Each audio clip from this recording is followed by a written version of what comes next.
Welcome to Firstpost Spotlight, where we bring you stories that matter to you from all across the world. From breaking news to the day's biggest controversies, we shed light on issues that shape our world. I'm Alison Lagrange, live from Durban, South Africa. Let's begin with the top headlines. Cyprus confers its highest honor to Indian Prime Minister Narendra Modi as the two countries reaffirm mutual trust in democracy and rule of law for building a peaceful and secure global environment. India notifies its 16th national census starting October the 1st, 2026, paving the way for the first digital population count exercise of the world's most populous nation. Britain names Blaise Metowalle as MI6's first ever female chief. Prime Minister Keir Starmer hails the appointment as historic amid unprecedented security threats faced by the UK. Brazil ends its tax exemption on cryptocurrencies, introducing a flat 17.5% tax as part of President Lula da Silva's broader push to regulate digital financial assets. And Thai Airways exits bankruptcy process after a Bangkok court approves its profitability status, paving the way for Thailand's national carrier to resume trading in the country's stock market.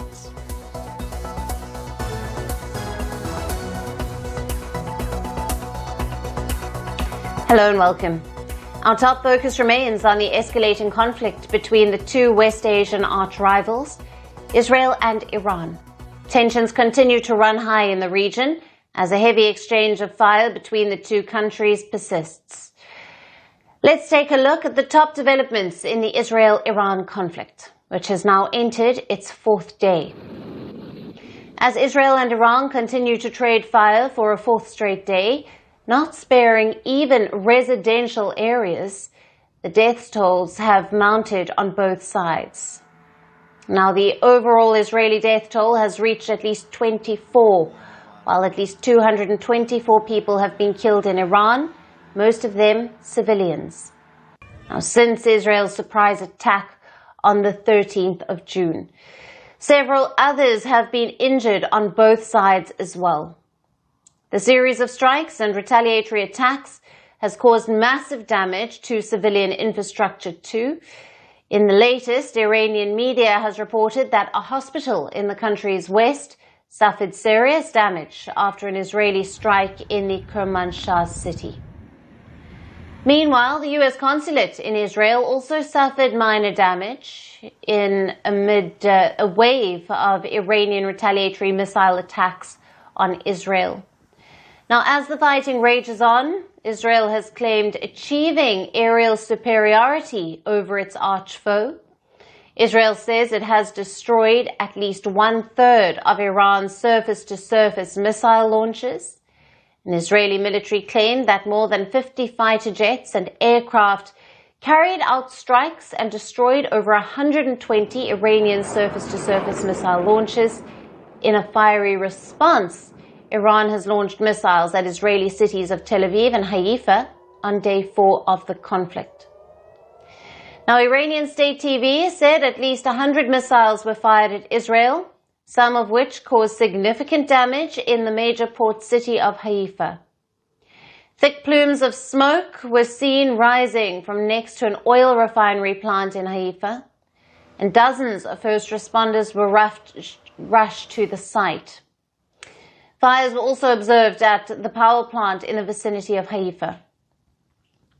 A residential building in Israeli city of Petah Tikva near Tel Aviv was also hit, and charring concrete walls and blowing out windows. An Israeli strike on Tehran also killed the intelligence chief of Iran's Revolutionary Guards, Mohammad Kazemi, along with other officials. Now, this comes as another blow to senior Iranian military and intelligence leadership after the IRGC chief and the chief of the army staff were killed on the 14th of June. Adding to the already high tensions, the much-anticipated US-Iran nuclear talks have been stalled once again. Now, rattled by the attacks from Washington's staunch ally Israel, Iran's foreign ministry spokesman Ismail Bakai says that the Iranian parliament is working on legislation to abandon the Nuclear Non-Proliferation Treaty, or the NPT. However, he added that Tehran remains opposed to developing weapons of mass destruction. The NPT bans signatories other than the United States, Russia, China, Britain and France from acquiring nuclear weapons, in return for allowing them to pursue peaceful nuclear programs for power generation overseen by the UN. Iran's possible withdrawal from the NPT could further raise tensions in the already volatile West Asia region. Now, this remains a developing story, and we will keep bringing you the latest updates from the region as and when they unfold. As tensions explode in West Asia following Israel's offensive against Iran's nuclear and military sites, the region now stands dangerously close to an all-out war. As the world leaders convene in Canada for the G7 event, where this conflict is topping the agenda, it's important to make sense of how it all unfolded. Let's take a look. On the night of June 13th, Israeli Prime Minister Benjamin Netanyahu made a wartime address, announcing the launch of yet another military operation, this time directly against Iran. He called it Operation Rising Lion. One by one, Israel struck 7 nuclear facilities across Iran. Iran's top military commanders and key nuclear scientists confirmed dead. Iran vowed revenge. Supreme Leader Ayotallah Khamenei issued a chilling warning. Israel will not escape unpunished, he said. Life will become bitter for them, without a doubt. They should not think they struck, and it's over, no. They started this and triggered a war. We will not allow them to walk away unscathed from the great crime they have committed.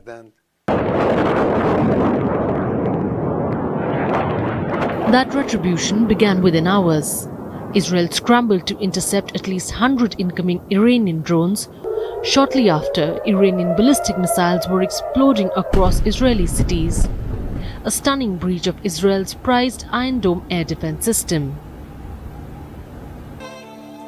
Iranian missiles lit up Israeli skies, even visible from neighboring Lebanon.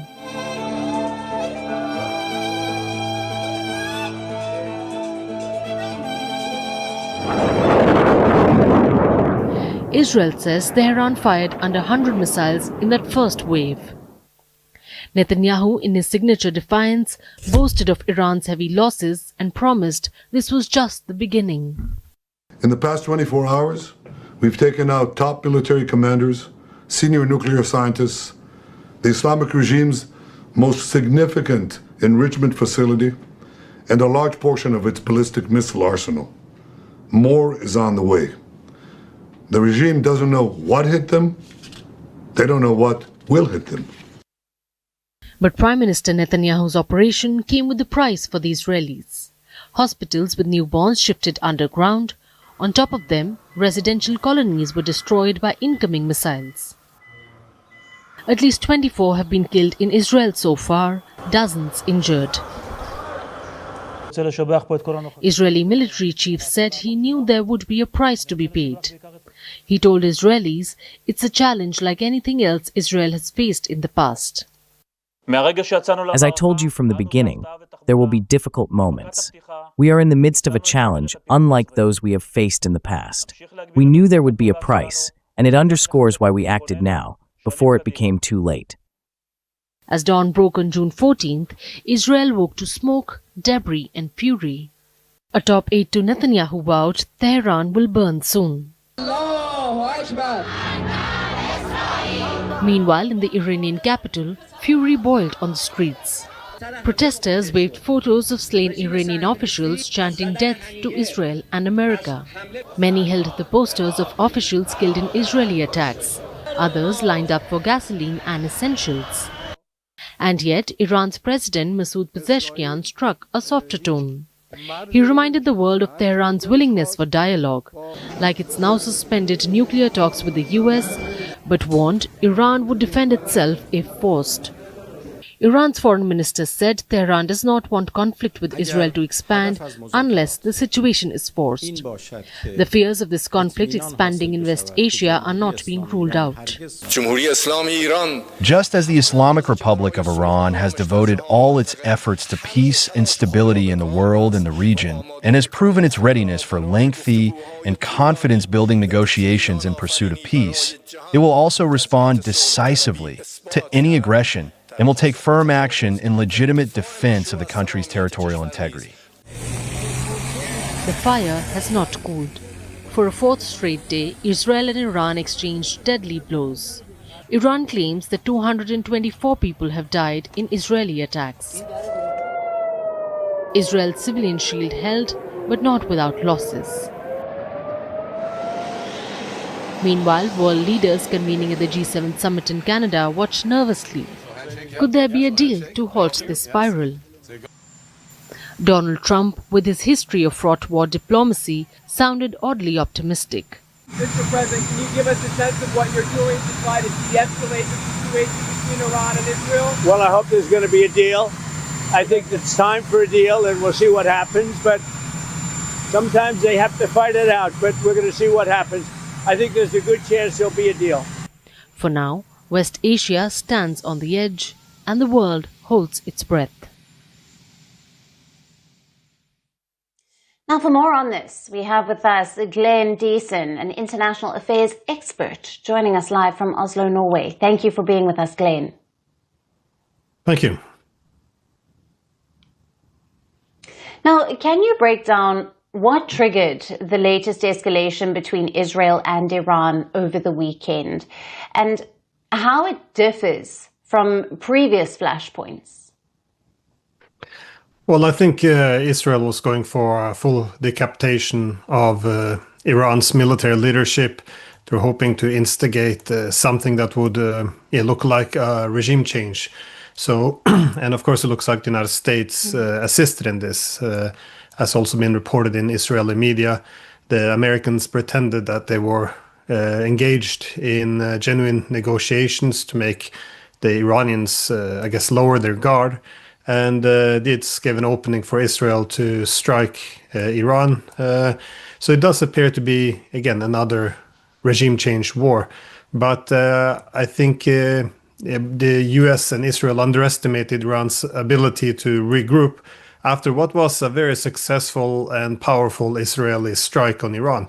But now, of course, we see Iran being able to launch a very powerful counterattack, which is overwhelming Israel's air defense systems. So we've kind of gone into a bit of a war of attrition now, as both sides have the ability to inflict severe damage on each other. So it remains to be seen how it goes from here. If Iran gets the upper hand, it's unclear what the options are. Then either the United States can step in to save Israel. Israel might consider a nuclear weapon. Otherwise, the Americans might push Iran and Israel to embrace a ceasefire.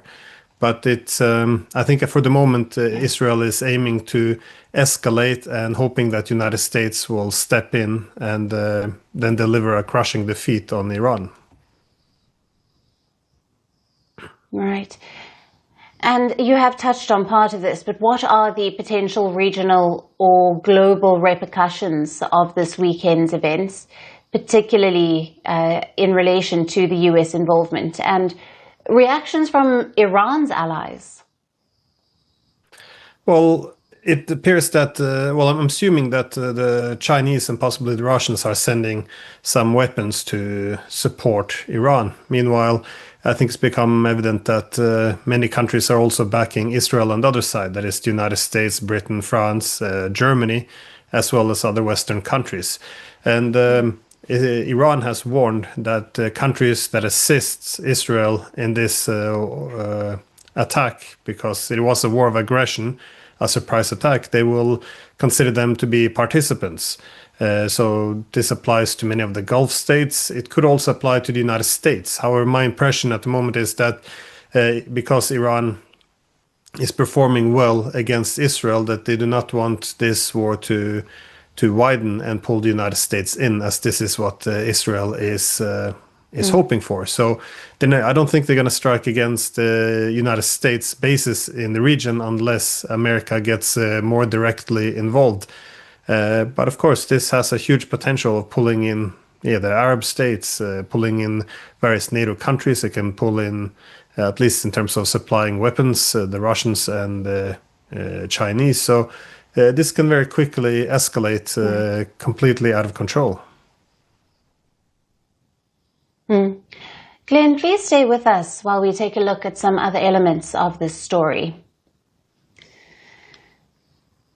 Now, staying on with the developments from the escalating conflict in West Asia, where tensions between Israel and Iran continue to rise at a dangerous pace, a stunning revelation has recently emerged. Senior U.S. officials have told media that U.S. President Donald Trump vetoed an Israeli plan to assassinate Iranian Supreme Leader Ayatollah Ali Khamenei. According to a U.S. official, Trump reportedly told Israeli Prime Minister Benjamin Netanyahu that assassinating Khamenei was not a good idea. The official said that Israel reportedly had an opportunity to kill the top Iranian leader, but Donald Trump waved them off the plan. The officials did not confirm whether the U.S. president delivered the message himself, but Donald Trump has been in frequent communications with Israel's Benjamin Netanyahu. When questioned about Trump's veto move on the reported assassination plan during an interview, Netanyahu did not directly confirm or deny such reports. There are so many false reports of conversations that never happened, and I am not going to get into that. I can tell you I think that we do what we need to do. We will do what we need to do. And I think the United States knows what is good for the United States, and I am just not going to get into that. Now, these comments come as Israel and Iran continue to exchange barrages of missiles. After decades of enmity and a prolonged shadow war through proxies and covert operations, this marks the first time these longtime adversaries have traded direct fire with such intensity. The recent escalation has ignited fears of a prolonged conflict that could engulf the entire West Asia. In his latest post on Truth Social about the escalating situation, Trump said that Iran and Israel should make a deal, adding that he would get the two to cease hostilities, just like he got India and Pakistan following Operation Sindoor. However, India has consistently denied such claims, saying that the ceasefire was reached through bilateral talks between New Delhi and Islamabad. Talking to reporters while leaving for the G7 summit in Canada on Sunday, Trump said that he hopes Israel and Iran can broker a deal, adding that sometimes the countries have to fight it out first. Listen in. Well, I hope there's going to be a deal. I think it's time for a deal, and we'll see what happens. But sometimes they have to fight it out, but we're going to see what happens. I think there's a good chance there'll be a deal. Trump also said that the U.S. will continue to support the defense of Israel, but declined to say if he asked the U.S. ally to pause strikes on Iran. For his part, President Trump was insisting that Washington, a staunch ally of Israel, had nothing to do with Israel's bombing campaign. However, he also issued a stern warning, threatening to unleash the full strength and might of the U.S. military if Iran were to attack Washington's interests in any way, shape, or form. Now, President Trump also said that the United States is not, at this moment, involved in the military action, but left the door open, saying it was possible that the U.S. could get involved. Trump also stated that he would be open to Russian President Vladimir Putin mediating to resolve the conflict. Amid rising tensions between Washington's close ally Israel and Tehran, the next round of U.S.-Iran nuclear talks has been cancelled.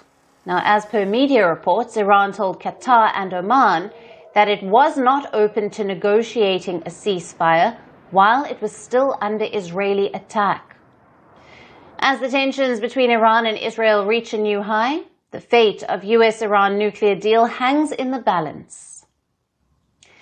And now, Glenn, coming back to you, what were the primary factors influencing President Trump's decision to veto Israel's plan to assassinate Ayatollah Ali Khamenei? And how does this reflect on U.S. foreign policy priorities in the Middle East? Well, I guess it remains to be found out if this is true, what President Trump is claiming. If it is true, then it would probably be caused by a concern about too radical of an escalation, that is to begin to assassinate state leaders in such a way.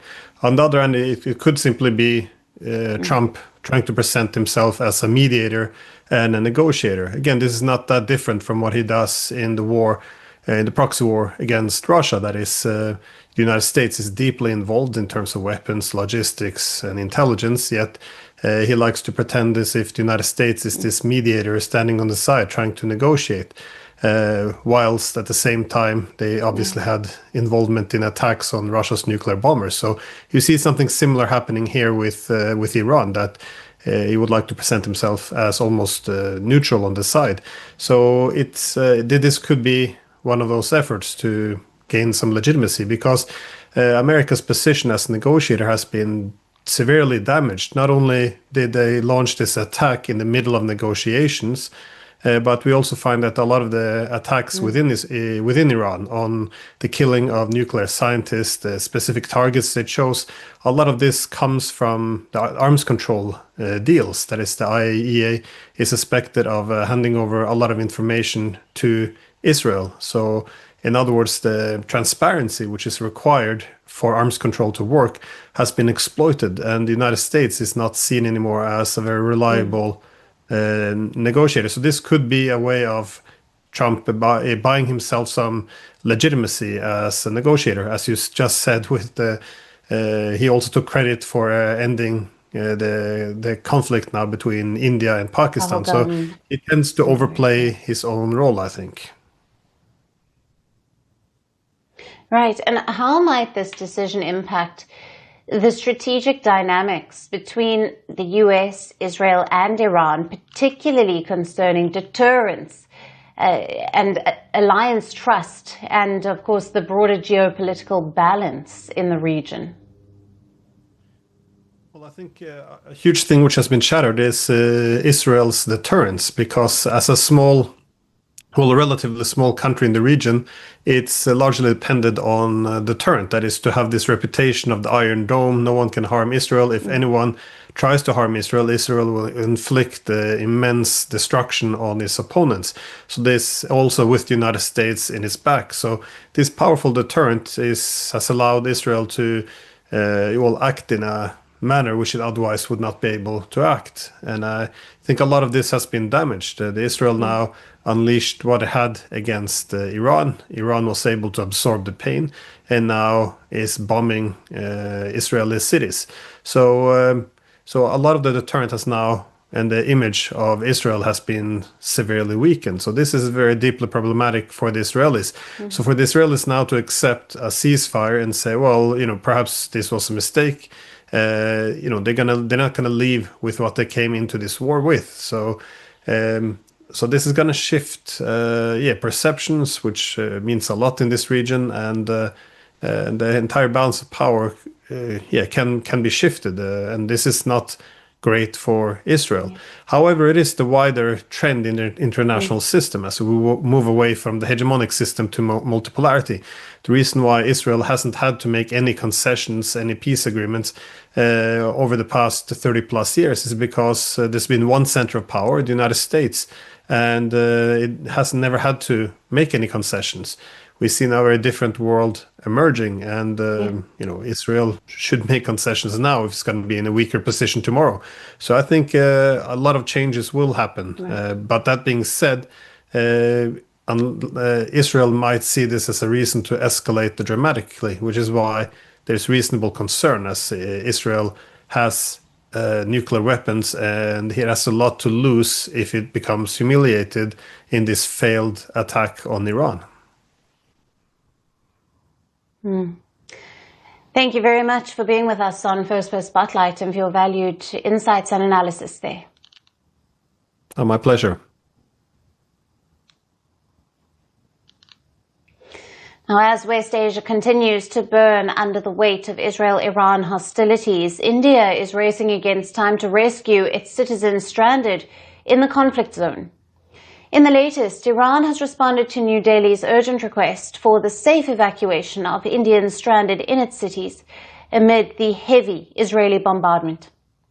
Tehran says its airspace remains shut, but all land borders are open for diplomatic missions, including India's, to evacuate civilians and officials. The Iranian Foreign Ministry officially gave India the green light, asking New Delhi to share names, passport details, and vehicle information, and proposed routes of all those seeking to leave the country. Thousands of Indian students, many from Jammu and Kashmir, remain stuck across Iranian cities as missile exchanges between Tel Aviv and Tehran rage on. Many of these Indian students study close to vital Iranian installations, prompting student bodies to urge Prime Minister Narendra Modi to intervene. At the same time, fear is gripping the Indian students in Iran. Daytime classroom lessons have been replaced by sounds of explosions. The conflict is giving Indians in Iran, just like the local Iranians, sleepless nights. Earlier this morning, India confirmed that some students have been relocated to safer locations within Iran, facilitated by the embassy in Tehran. But the Foreign Ministry also hinted at other feasible options, a likely indication of possible land route evacuations if the conflict worsens. Now, according to reports, India might evacuate its students via land border to Armenia for their safety. The Indian embassy has urged calm, asking nationals to avoid unnecessary travel and to follow embassy advisories. A special Google form has been circulated for Indian citizens to register themselves, and a Telegram channel created exclusively for Indians currently in Iran to relay verified updates directly from the mission. In a statement, the embassy stressed, "Do not panic, stay cautious and stay connected with us through the official channels." The backdrop of these evacuation plans is a conflict spiraling out of control.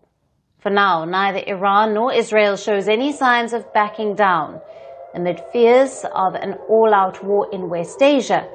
As the world watches this conflict, India's priority remains clear: to bring its people home safe and unharmed. And that's all we have on the show for today. We will see you again tomorrow at the same time.